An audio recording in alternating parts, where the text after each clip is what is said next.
कि सोनिया गांधी मां मौजूद हैं, बेटे को सौंप रही हैं, और लड़ने से पहले ये न्यूज़ फ्लोट कि भैया जीते तो छोड़ देंगे, वायनाड रिटेन करेंगे, बहन ले लेगी सीट।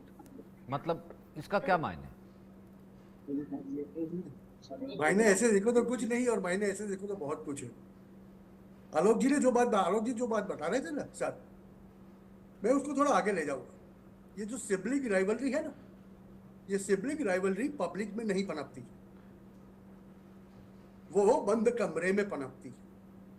और ये सिबलिंग राइवलरी ये कांग्रेस के सबसे बड़े फैमिली के अंदर पनप चुकी है। मैं आपको एक बात याद दिलाना चाहूंगा कि एक जमाना था, नॉट बहुत साल पहले नहीं, मैं रिसेंटली बात कर रहा हूं, प्रियंका गांधी जब जब बात करती थी तब कहती थी कि मैंने रायबरेली को सींचा है। जब सोनिया गांधी लड़ती थी तो उनका पूरा जिम्मा प्रियंका गांधी लेके चलती थी। मैं रायबरेली के चप्पे चप्पे से वाकिफ हूं। ये एक इंडिकेशन था कि रायबरेली को भविष्य के अंदर प्रियंका गांधी रिप्रेजेंट करेगी। अब ये नहीं हो रहा है। देखिए, इसके दो संदेश जा रहे हैं। एक तो कांग्रेस छोड़ चुकी है अमेठी को, और अपना गढ़ जो है, अपना घर जिसको कहते हैं प्रिंसिपल हाउस, उसको वो संभालना चाहती है। और वो कह रही है कि वहां से हम देश में ज्योति जलाएंगे। वेल खैर, वो तो 4 जून को पता चल जाएगा क्या होगा। मगर आपको ये बात समझने की जरूरत है कि अमेठी के अंदर रायबरेली में आने से इसका असर 2 लोकसभा क्षेत्र के 40 लाख मतदाता हैं दोनों मिला के, उसके ऊपर होने वाला है। एक तरफ एक तबके में लोग ऐसा सोच रहे हैं कि गांधी फैमिली ने हमें छोड़ दिया, बहुत सीधी सी बात है। दूसरे तबके के लोग हैं जो कह रहे हैं कि गांधी फैमिली अब भी हमारे साथ है। अभी देखिए, कंपैरेटिव स्टडीज करें हम और प्योर वोटिंग के ऊपर जाए तो हमें यह बात समझ में आ जाएगी कि कांग्रेस के लिए अमेठी से ज्यादा रायबरेली अनुकूल है जीतने के लिए। यह बात को आप नकार नहीं सकते, क्योंकि अमेठी के अंदर जो विधानसभा क्षेत्र है उसमें के बहुधा विधानसभा क्षेत्र आज विपक्ष के हाथ में है। जबकि रायबरेली में आप देखेंगे तो सोनिया गांधी पिछला चुनाव 1,67,68,000 वोटों से जीती। इसीलिए कॉन्फिडेंस इतना ज्यादा है, इसीलिए कॉन्फिडेंस ज्यादा है कि गांधी फैमिली से कैंडिडेट कोई भी होगा भारी मतों से जीतेंगे। और ग्राउंड जीरो पर जो इंडिया न्यूज संवाददाता पहुंचे उन्हें भी इसी तरह के रिएक्शंस मिले हैं। मैं ये बात नहीं कह रहा हूँ, मैं ये कह रहा हूँ कि आप देखिए, जब जीते थे 1,68,000 वोट से, मैं खत्म कर दूंगा, तब समाजवादी पार्टी और बहुजन समाज पार्टी के वोट भी सोनिया गांधी को मिले थे। जबकि इस बारी समाजवादी तो आज भी तो समाजवादी पार्टी सपोर्ट कर बदल चुके, और ठाकुर प्रसाद यादव को बहुजन समाज पार्टी ने आज अंतिम क्षण में अपना कैंडिडेट वहां घोषित कर दिया है। तो आप ये कैसे देख रहे हैं दिनेश प्रताप सिंह वर्सेस राहुल गांधी? नहीं, मैं ये देख रहा हूं कि यहाँ राहुल गांधी के वोट बटेंगे। कांग्रेस, यानी आप कह रहे हैं जो भारी बहुमत से सोनिया गांधी जीती थी, भारी अंतर से जीती थी, वो उस अंतर से नहीं जीतेंगे, वोट बढ़ जाएंगे। अजीत मंडोला जी भी हमारे साथ में हैं। अजीत मंडोला जी भी हमारे साथ में हैं। अजीत मंडोला जी, कांग्रेस ने स्ट्रैटेजी इसके पीछे क्या रखी होगी, आपको क्या लगता है, आपकी समझ क्या कहती है? और सुप्रिया श्रीनेत जो कि जानी मानी नेता है कांग्रेस की, वो कह रही है शतरंज की कुछ चालें अभी बाकी हैं, थोड़ा इंतजार कीजिए। ये चाल क्या बनारस की तरफ इंडिकेशन है, या फिर ये चाल जिसका हम जिक्र करें उपचुनाव में प्रियंका गांधी को उतार दिया जाएगा रायबरेली से, उधर वायनाड राहुल के पास होगी और इधर रायबरेली प्रियंका गांधी के पास, यानी कांग्रेस के पास, अगर राहुल जीतते हैं तो? नहीं, देखिए, कांग्रेस बहुत मुश्किल में फंस गई है। एक ऐसे वो कह तो रही है कि बहुत गलत खेल दी है कांग्रेस ने। ये बात कह रहा हूँ कि आप न तो आप उत्तर प्रदेश छोड़ते तो फंसते हैं, केरल छोड़ते तो अलग अलग होती जा रही है धीरे धीरे। और वो एक ऐसी स्थिति होगी कि देखिए, पहले राहुल गांधी नहीं चाहते थे, राहुल गांधी नहीं चाहते थे शिव प्रसाद आप म्यूट कर लें।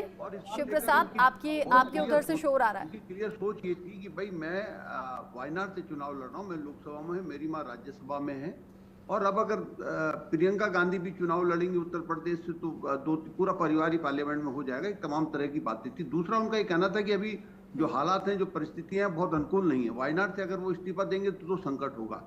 तो फिर परिवार में जो मेरे अपने सोर्स से हो सकता है, मैं उसमें ये था कि परिवार में बहुत तनातनी भी है उत्तर प्रदेश के उसको लेकर।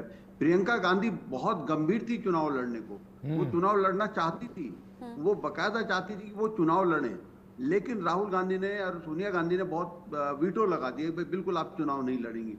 यहां तक बात हुई कि प्रियंका गांधी ने कहा कि अगर मैं चुनाव नहीं लड़ रही हूं तो आप वाड्रा को टिकट दे दीजिए अमेठी से, रायबरेली सुरक्षित है, माताजी के एक सहानुभूति रहेगी, राहुल गांधी वहां आसानी से जीत जाएंगे, तो वायनाड ये अमेठी से आप वाड्रा को दे दीजिए। राहुल गांधी उसके लिए भी तैयार नहीं। अगर आज आपने देखा होगा पूरे घटनाक्रम में, अगर आप नजर मारें, वाड्रा की बॉडी लैंग्वेज आप पढ़ें, वाड्रा किस स्थिति में है, उनको किस तरीके से एंटरटेन किया जा रहा है, वो पूरी तैयारी में थे। वाड्रा ने जो कुछ अपनी बयानबाजी करी, जो कुछ कहा, वो एक देखिए पार्टी के अंदर कहीं, पार्टी नहीं परिवार के अंदर कहीं ना कहीं कुछ तो दाल में काला है, कुछ ना कुछ तो गड़बड़ शुरू हो गई है। उस गड़बड़ शुरू तो पिछले साल से हो गई थी, लेकिन अब धीरे धीरे, हालांकि आज भाई बहन ने बड़ा अच्छा, अभी आलोक जी कह रहे थे कि गले में हाथ डाल रहे हैं, वो कर रहे हैं, एक मैसेज दे रहे हैं। लेकिन राहुल गांधी की सोच बहुत डिफरेंट थी। वो नहीं थे इस बार बिल्कुल चुनाव लड़ने के मूड में उत्तर प्रदेश से। वो जानते हैं कि अगर मैं रायबरेली से इस्तीफा दूंगा या वायनाड से इस्तीफा दूंगा तो दोनों तरह से सवाल होंगे, दोनों तरफ से फंसूंगा मैं। वायनाड में आज वामपंथी जो है, कम्युनिस्ट पार्टी को पता है कि जो बीजेपी है वो कहीं ना कहीं धीरे धीरे त्रिपुरा की तरह केरल में अपने को मजबूत कर रही है। और 2 सीटें हैं, तिरुवनंतपुरम और त्रिशूर, वहां पर बीजेपी बहुत अच्छे ढंग से चुनाव लड़ रही है। बहुत दिलचस्प परिणाम वहां पे आने वाला है। कम्युनिस्ट पार्टी बहुत डरी हुई है, उनको पता है कि अगर बीजेपी ने एक बार यहाँ सेंधमारी कर ली तो वो कांग्रेस, और इस डर से ही ये फैसला लिया गया है। शिव प्रसाद हमारे साथ हैं। शिव प्रसाद, अनम्यूट कर ले खुद को और जरा बताइए, अगर वायनाड को लेकर, जीत पक्की को लेकर आश्वस्त है कांग्रेस, तो फिर रायबरेली से प्रियंका गांधी क्यों नहीं, राहुल गांधी क्यों? यही तो बार बार सवाल है। उसका जवाब अगर इनसे पूछा जाए तो जवाब देने में दूसरी बात करते हैं और वो बड़ी बात करने लगते हैं। जो सत्ताधारी दल है, प्रधानमंत्री और जो बड़े नेता हैं, उन पर तरह तरह की बातें जब पूछा जाता है कि आप दोनों जगह से आश्वस्त थे, तो यहाँ कम से कम जो बात आ रही है कि गांधी खानदान का जो लोग चाहते थे, जनता चाहती थी, आपके वर्कर चाहते थे, धरना प्रदर्शन कर रहे थे, तो प्रियंका गांधी भी रायबरेली में उतर सकती थी, राहुल गांधी अमेठी चले जाते। जिस प्रकार से चर्चा थी कि 2 सीटें आप निकाल लेंगे उत्तर प्रदेश में और संदेशा देंगे कि बहुत सालों से आप विधानसभा में बहुत अच्छा नहीं कर पा रहे, तो जो मैसेज देना चाहिए था वो मैसेज नहीं दे पा रहे थे। हालांकि किसी तरह जिस प्रकार से इन्होंने अंत तक, आज आखिरी दिन है नामांकन हालांकि राहुल गांधी ने रायबरेली से दाखिल कर दिया है, तो कहीं ना कहीं घात पेच इनके जो पारिवारिक वो अंतर वो जाने, लेकिन जो पार्टी के धीरे धीरे आज नामांकन हो रहा है, एक टूटा जा रहा है, कोई समर्थक दल का टूटा जा रहा है, और पूरे देश में ये प्रक्रिया है। और जिस प्रकार से शिव प्रसाद, कहीं एक रीजन ये तो नहीं है कि चूंकि राहुल गांधी विरासत को आगे बढ़ाने की जिम्मेदारी प्रियंका से ज्यादा राहुल गांधी के कंधों पर है, और कांग्रेस का शीर्ष नेतृत्व ये चाहता है कि सक्रिय राजनीति में बने रहें, और बने रहेंगे तब जब चुनाव जीतते रहेंगे, इसीलिए वायनाड से रिस्क लगा और रायबरेली से पहले राहुल गांधी को उतारा जा रहा है। अगर दोनों जीत जाते हैं तो फिर आगे प्रियंका गांधी को ये सीट मिलेगी। हाँ, यही रणनीति हो सकती है कांग्रेस की कि किस प्रकार से, एक ये भी है, अभी जब चुनाव होगा ये भी कहा जाएगा कि प्रधानमंत्री का चेहरा हमने रायबरेली में उतारा है, आप सब मेरी मदद करिए, ये भी होगा। और दूसरी बात है कि अभी पूरे सुर्खियों में मोदी के सामने राहुल और राहुल के सामने मोदी किया जाए, कहीं उसमें चूक न हो कि प्रियंका गांधी को उतार दिया। जाहिर सी बात है, इंडिया गठबंधन है, 2 सीटें जो है वहां छोड़ी, और सीट जो है जो विधानसभा की एक भी सीट नहीं है कांग्रेस की, जो इस वक्त की स्थिति है। लेकिन अरविंद जी, अब इसे कैसे देखेंगे? वहां पर एनी राजा है, लेफ्ट मजबूत हो रहा है वायनाड में, इधर दिनेश प्रताप सिंह है जो कि सोनिया गांधी का मार्जिन 3.5 लाख से लगभग 1,60,000 पे ला देते हैं, और 60,000 से ज़्यादा पर जो आगे चल रही होती है, वहाँ पर अब राहुल गांधी आ जाते हैं। वही दिनेश प्रताप सिंह अब दोबारा उनके सामने है। तो कॉन्टेस्ट यहाँ पर भी इतना आसान नहीं। निश्चित रूप से कॉन्टेस्ट आसान नहीं है, और परिवार की सीट है, ये भी ना गंवा दें, ये पॉलिटिक्स जरूर हुई है। कि 2 में एक जो सबसे पक्की है उसको न गंवाएं, क्योंकि उसके बाद तो उत्तर प्रदेश से केमा ही उखड़ जाएगा। अभी जो हालत है कि उत्तर प्रदेश में कांग्रेस की स्थिति का नेता तो कई दिखते हैं, लेकिन जमीन पर बहुत ज़्यादा कोई दिखाई नहीं देता। ये परिवार के होने के चलते या बहुत लंबे समय से वीआईपी सीट होने के चलते इस सीट पे अभी दावा है, तो वो दावा अखिलेश ने भी मान लिया। सीट छोड़ने के मामले में हर बार ये सीट छूट जाती है, तो अमेठी और इस दोनों में छोड़ा गया है। नहीं, और अखिलेश भी चाह रहे थे, और वो लगातार चाह रहे थे भाई अगर गांधी की सीटें हैं, तो अगर 2 सीटें हैं ये कांग्रेस की, अगर दोनों रिटेन कर लेती है, दोनों से कैंडिडेट उतार लेती है, भले प्रियंका राहुल या फिर ठीक है परिवार का ही कोई सदस्य है, तो इंडिया गठबंधन ही मजबूत होता है। तो यूपी सबसे मजबूत है, और अगर आपको बड़ी फाइट लड़नी है तो देखिए, ये जो फैसला हुआ है मेरे ख्याल इसमें अखिलेश की राय ली गई होगी, और उस राय के साथ ही साथ परिवार की राय सबसे ऊपर है, और परिवार में बेटे को ऊपर करना है ये भी काफी समय से साफ हो रहा है। रॉबर्ट वाड्रा ने तो बल्कि अपनी इच्छा रॉबर्ट को नहीं आने देना है, ये भी एक तरह का फैसला साफ है। और किशोरीलाल उस तरह से बहुत ही कमजोर कैंडिडेट ही नहीं, बहुत लॉयल कैंडिडेट भी हैं, हारे जीते जो भी हों उनकी लॉयल्टी अभी जल्दी बदलने वाली नहीं।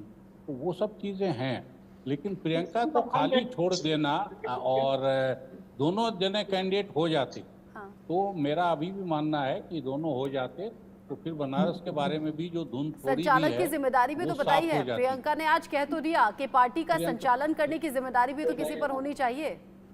वो तो ठीक है, तो प्रियंका बोल रही हैं, अध्यक्ष महाराज हैं, पार्टी अपने हिसाब से चलती है, वो प्रियंका ही के भरोसे नहीं चल रही है। लेकिन और ये बहाना भी हो सकता है, मैं कह रहा हूँ वो अगर सुप्रिया का आया है तो वो एक इशारा है, तो हम लोगों को इंतजार करना चाहिए मेरे ख्याल से, जब तक बनारस क्लोज हो रहा है तब तक के लिए। नहीं, लेकिन आलोक जी मतलब रॉबर्ट वाड्रा को ही दे देते सर, घर के मेंबर हैं, सब कुछ ऐसा लगता कि परिवार का एक है। 16-17 इंटरव्यूज दे करके वो तो ओपनली कह चुके थे कि भैया अमेठी की जनता चाहती सिर्फ गांधी परिवार है, मैंने नब्ज पहचान ली है, और अगर मुझे सेवा का मौका मिले, भाई वो तो 16-17 बार कह चुके थे। देखिए सचिन जी, ये परिवार का मामला है, आप और हम तो डिसाइड नहीं कर सकते, पार्टी वार्टी नहीं मैं मानता, ये डिसीजन सिर्फ परिवार का है। और आपने ठीक कहा, न्यूज़ एक्स को, अपने साथियों को, अपने चैनल में भी, ITV ग्रुप को, रॉबर्ट वाड्रा ने अभी इंटरव्यू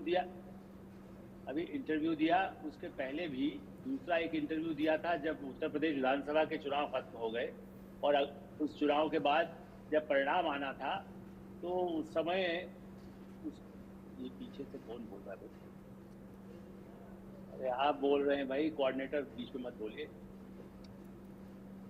ओहो, हमारे जो कोऑर्डिनेटर हैं आपके, वो पीछे से बोलते हैं कान में तो बुरी आवाज ही गड़बड़ हो जाती। सुनिए, मैं खाली ये कह रहा था कि जिस तरह से अच्छा लाइव विजुअल्स आ रहे हैं, राहुल गांधी शायद बाहर आ रहे हैं, और इस वक्त अब देखते हैं क्या कहेंगे, क्या बात करते हैं।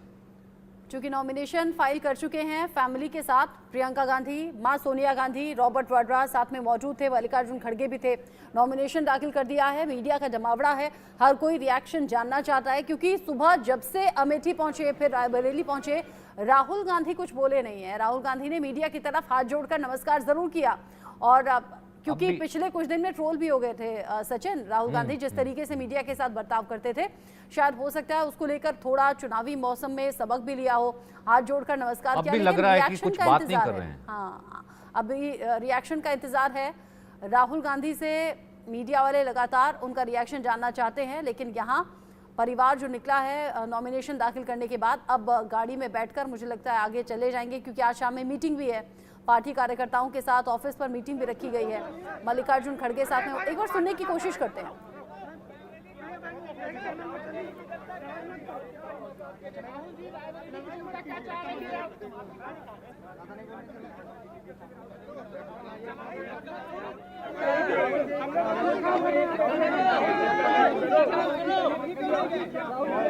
राहुल जी की जिताई सीट पे जो है, देश की नजरें आप पर है, देश सुनना चाह रहा है, सवाल खड़ा कर रही है। बैठ गए, नहीं बात की। राहुल जी पूरे देश की नजरें आप पर है, क्या कह रहे हैं? राहुल जी सुबह से आपका इंतजार कर रहे हैं, एक माइक तो दीजिए सर। एक जनता उठेगी। राहुल जी बहुत कुछ सुनना चाहती है। राहुल जी ऐसा लग रहा है कि मीडिया की तरफ राहुल गांधी देख भी नहीं रहे हैं। लगातार राहुल जी आवाज जरूर आ रही है, लेकिन गाड़ी में बैठने को लेकर कोई डिस्कशन हो रहा है। गाड़ी में बाकी लोग बैठ चुके हैं, राहुल गांधी और मल्लिकार्जुन खड़गे बाहर मौजूद हैं। मीडिया वाले लगातार राहुल जी के, और ये मां सोनिया गांधी के ठीक बराबर में राहुल गांधी पीछे की सीट की तरफ बैठ गए हैं। कोई जवाब सवालों का नहीं दिया है। अरविंद सर, नॉमिनेशन तो दाखिल हो चुका है। ऐसा अक्सर देखते हैं ना कि वोट डालने जा रहे हैं नेता, तो कहते हैं पहले वोट डाल दें उसके बाद बात करेंगे। ऐसे नॉमिनेशन के लिए जाते हैं तो तब तो ऐसा कुछ कहते नहीं, ना नॉमिनेशन दाखिल करने के लिए जाते हुए कुछ बोले, ना नॉमिनेशन दाखिल करने के बाद कुछ बोले। अब सीधा हवाई पट्टी के लिए जा रहे हैं। जिस तरह का काफिला है, क्योंकि सोनिया गांधी मौजूद है, वो बहुत ज़्यादा मिलते नहीं है, स्वस्थ जो है वो स्वास्थ्य ठीक नहीं रहता, और सीधा अब यहाँ पर राहुल के नॉमिनेशन के लिए आई थी। लेकिन और कुछ नहीं तो रायबरेली की जनता के लिए कुछ कह देते। अरविंद जी, ये क्या है? एरोगेंस है या फॉर ग्रांटेड है, या फिर ठीक है, मतलब क्या है बात? या फिर संभल कर चलना चाहते हैं कि कहीं कुछ जुबान से ऐसा निकल ना जाए। इतने सारे लोग मीडिया के थे तो जरूर कुछ ना कुछ बोलना चाहिए था। कुछ नहीं तो जैसे नमस्कार पहले किया उसी तरह से नमस्कार कर लेते, बाद में बात करेंगे ये बोल सकते थे। कुछ ना कुछ तो बोलना ही था, इतने सारे लोग थे। नहीं बोलने का मतलब मुझे लगता है कि किसी किस्म की सिक्रेसी अभी ये लोग बरत रहे हैं, और मुझे लगता है रायबरेली से ज़्यादा अमेठी पे लोग उनसे सवाल पूछते तो वो जवाब उनको मुश्किल होता, क्योंकि अमेठी इस तरह से छोड़ देना किशन लाल शर्मा के भरोसे, वो जवाब देना मुश्किल है कांग्रेस के लिए अभी आज की तारीख में। अगर कुछ और होता है तब की बात अलग है, अदरवाइज आज जिस तरह से 2 में से 1 सीट उन्होंने अपनी छोड़ दी है, वो सफाई देने में परेशानी हुई। तो मुझे लगता है कि अवॉइड करने का मीडिया को एक वजह वो भी होगी। लेकिन अवॉइड करना कई बार मुश्किलें भी ला देता है। अमेठी के लोग, रायबरेली के लोग सुनना चाहते हैं। भाई गांधी फैमिली का जब इतना सम्मान है, इतना इंतजार था, सस्पेंस अब खुल गया, सस्पेंस से पर्दा हटा, लेकिन कुछ बोलना चाहिए था। हिमांशु जी, आपको भी ऐसा लगता है? क्योंकि मीडिया वाले इंतजार कर रहे थे कि भाई अब जा रहे हैं नॉमिनेशन करने, फिर नॉमिनेशन करके निकले हैं, इतना जमावड़ा वहां मीडिया का है, एक शब्द नहीं आपको तो मीडिया के थ्रू बात रायबरेली से करनी थी ना। आपको तो ये आपको कोई एक्सप्लेन तो करना नहीं था किसी चीज का। सचिन जी, आपकी बात एकदम सही है, मीडिया के थ्रू बात रायबरेली से करनी थी, मगर अगर राहुल जी अकेले होते तो शायद बोल देते। अबे उनकी माताजी थी तो वहां पर एक चेक लगा हुआ था और बहुत स्पष्ट रूप से कहा गया था। मेरा तो ये मानना है, देखिए मैं शब्दों को मिन्स नहीं करता, मैं सीधा समझता हूं कि उनको पहले से कहा गया था हम नॉमिनेशन फाइल करेंगे, आएंगे, आप कुछ बोलेंगे नहीं। किसने कहा होगा? क्योंकि राहुल जी ने ऐसे मौकों पर जब जब अपनी जबान खोली है तब तब विपक्ष को फायदा करके दिया है, उसका कोई ना कोई अर्थ बना के विपक्ष उनके ऊपर टूट पड़ा है। तो इनकी चुप्पी शायद सबसे ज्यादा अच्छी थी, और ये बात सोनिया जी ने उनको बहुत नो अनसर्टन टर्म्स में बता दी थी। क्योंकि ये एक बात समझ लीजिए आप कि कांग्रेस के लिए और कांग्रेस के फर्स्ट फैमिली के लिए it's a question of survival in this election. Alok sir, ऐसा है क्या? न लिया जाए। आलोक सर, ऐसा है कि आप भी इत्तेफाक रखते हैं इस बात से? उनके लिए एग्जिस्टेंस का सवाल है। तो क्या गुड बॉय बन गए हैं राहुल गांधी? मम्मी का कहना मान लिया कि हाँ तुम्हें नहीं बोलना है तो वो नहीं बोलेंगे। हुए हैं क्योंकि वो गुड बॉय की जिद पे बांध के, जिद पे अड़ के प्रियंका बहन को बाजू में बिठा दिया गया, तो अब उनको गुड बॉय बन के रहना पड़ेगा।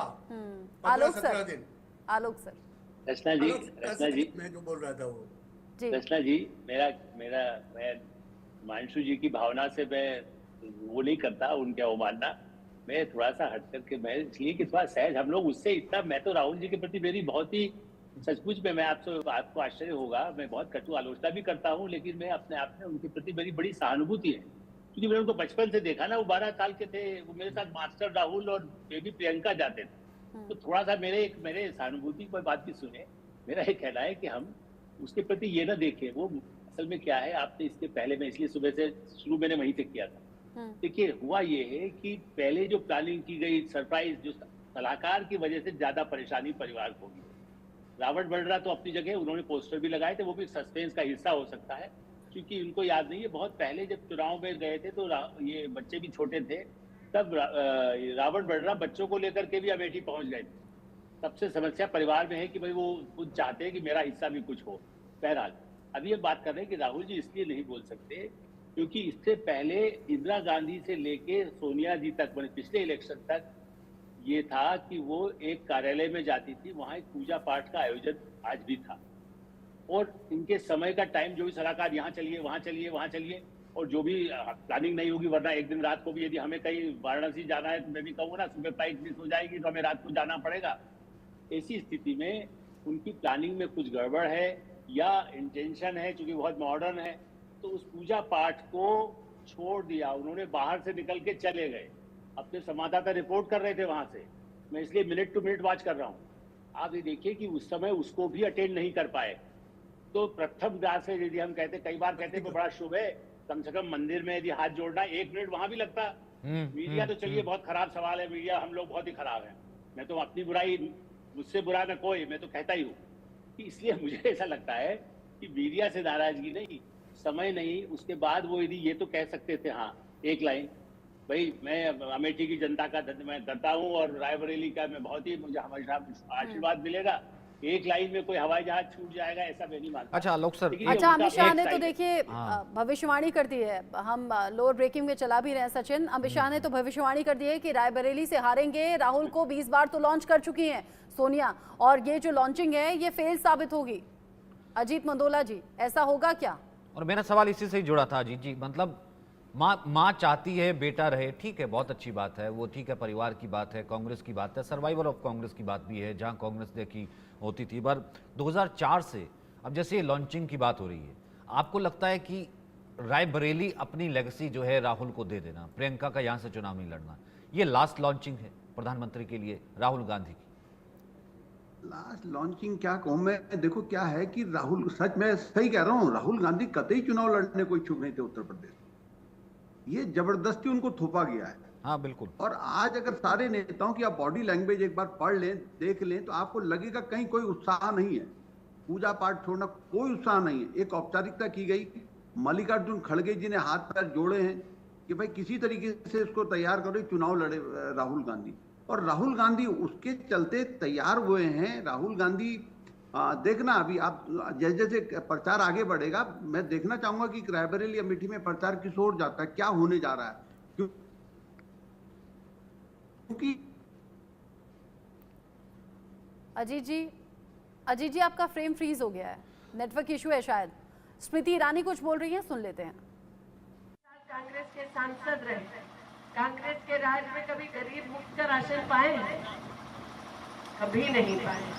कितने यहाँ पर किसान भाई और बहनों के परिवार, हर किसान के बैंक के खाते में मोदी सरकार 6000 रुपया साल का भेजती है कि नहीं भेजती? आते हैं ना दादा, बाप तो इतना साल देख लिया अमेठी में राजनीति, कांग्रेस के सांसद देख लिया, कभी कांग्रेस के राज में किसान के बैंक के खाते में 6000 रुपया आया? कभी दादा नहीं है। ये तभी संभव हुआ है जब नागरिक ने पोलिंग बूथ पर जाकर कमल का बटन दबाया है। आज मोदी सरकार ने ये भी सुनिश्चित किया है कि गरीबों को प्रतिवर्ष 5 लाख रुपए का मुफ्त का स्वास्थ्य का उपचार मिलेगा आयुष्मान भारत योजना में। प्रधान जी, पूरी अमेठी में 7 लाख लोगों को गोल्डन कार्ड मिल गया है, और पूरी अमेठी में 35,000 लोगों का मुफ्त का 5 लाख रुपए का इंतजाम मोदी जी ने करवाया। तो जान बचाए मोदी, राशन दे मोदी, किसान को 6000 रुपया दे मोदी, वोट कौन पावे? मोदी ना। अब यहाँ पर कितने परिवार हैं जो रामलला जी के भव्य मंदिर का प्रसाद पाए हैं, अक्षर पाए कि नहीं पाए? सबको मिला है, सब पाए ना। अब ये बतलाओ, रामलला का मंदिर बन जाए। प्रेसिवली चुनाव प्रचार कर रही हैं, और जब प्रचार कर रही हैं तो कांग्रेस को, गांधी परिवार को निशाने पर जरूर लेती हैं। साथ ही वो ये बताती हैं कि क्या कुछ उनके जरिए, बीजेपी के जरिए काम हुए हैं। अब ऐसे में जो पहेली थी अमेठी और रायबरेली को लेकर, वो कम से कम सुलझ गई है, और जो पहेली सुलझती हुई नजर आ रही है, बॉडी लैंग्वेज की बात हो रही है। अरविंद सर, क्या आपको भी बॉडी लैंग्वेज में वो चेंज नजर आए हैं जिसका जिक्र बाकी पैनलिस्ट कर रहे हैं? क्योंकि राहुल गांधी तो ऐसे ही दिखते हैं मुझे हमेशा, क्या कुछ आज अलग है? मुझे कुछ खास नहीं दिखा। असल में राहुल उस हिसाब में इतने ब्लैंक हैं कि आप उसमें बहुत ज़्यादा कुछ पढ़ नहीं सकते। वो उसी तरह से उठते पड़े। स्मृति के हाव भाव में जरूर बदलाव होगा और होना भी चाहिए। जब स्मृति और ज्यादा कॉन्फिडेंट नजर आ रही है जब उन्हें मालूम हो गया है कि राहुल गांधी यहाँ से नहीं है। सामने से कंपटीशन इस तरह से गायब हो जाए तो वो कॉन्फिडेंस होगा ही। और उन्होंने तो एक दफे हराया जी सर। शिव प्रसाद म्यूट कीजिए, शिव प्रसाद खुद को म्यूट कीजिए। राहुल को हराया भी है तो इसलिए उनका कॉन्फिडेंस तो वैसे भी काफी ऊंचा है। और अमेठी राय कितने बजे सर को चुनने का फैसला भी स्मृति ठीक है अरविंद सर। तो ये अरविंद सर, एक बड़ी खबर मिल रही इसी में है, लाइव एक बड़ी खबर मिल रही है, तो आगे बढ़ते हुए उस बड़ी खबर को जल्दी से दर्शकों तक हम पहुंचा देते हैं। शेयर बाजार को लेकर ये बड़ी खबर है।